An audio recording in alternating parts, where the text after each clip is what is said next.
നമ്മുടെ ലൈഫിൽ എന്തെങ്കിലുമൊക്കെ അച്ചീവ് ചെയ്യുന്ന സമയത്ത് നമ്മളുടെ പ്രിയപ്പെട്ടവരോ അല്ലെങ്കിൽ നമ്മുടെ മുതിർന്നവരൊക്കെ നമ്മളോട് പറയാറുണ്ട്, ദൈവത്തിന് നന്ദി പറയണം എന്ന് പറഞ്ഞിട്ട്.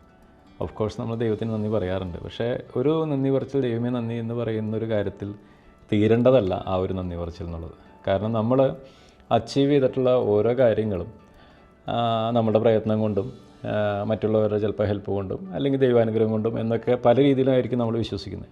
പക്ഷേ നമ്മൾ ആ ഒരു നന്ദി പറച്ചിൽ എന്ന് പറയുന്നത് ജസ്റ്റ് ഒരു വാക്കുകൊണ്ട് പറയുന്ന ഒരു നന്ദി പറച്ചിൽ എന്നതിനേക്കാൾ ഉപരി വേറൊരാൾക്കും അങ്ങനെ ഒരു കാര്യം അച്ചീവ് ചെയ്യാനുള്ള രീതിയിൽ നമ്മൾ എന്തെങ്കിലും ചെയ്യുന്നതായിരിക്കും എൻ്റെ അഭിപ്രായത്തിൽ ആ ഒരു ദൈവത്തിനോടുള്ള നന്ദി പറച്ചിൽ എന്ന് പറയുന്നൊരു പ്രോസസ്സ്. കാരണം വേറൊരു വ്യക്തിനെ നമുക്ക് എങ്ങനെയായിരുന്നു ഈ ഇത് അച്ചീവ് ചെയ്തത് എന്നുള്ള കാര്യത്തിനുള്ള ടിപ്സോ അല്ലെങ്കിൽ അതിന് വേണ്ടിയിട്ടുള്ള എന്തെങ്കിലും ഗൈഡൻസോ നമുക്ക് അവർക്ക് കൊടുക്കാം. അതല്ലെങ്കിൽ അതിന് വേണ്ടിയിട്ടുള്ള ചെറിയൊരു ഫസ്റ്റ് സ്റ്റെപ്പ് വയ്ക്കാനുള്ള എന്തെങ്കിലും ഹെൽപ്പ് നമുക്ക് ചെയ്യാം. അതുപോലെ അവരെ നമുക്ക് ഒന്ന് മോട്ടിവേറ്റ് ചെയ്യാം.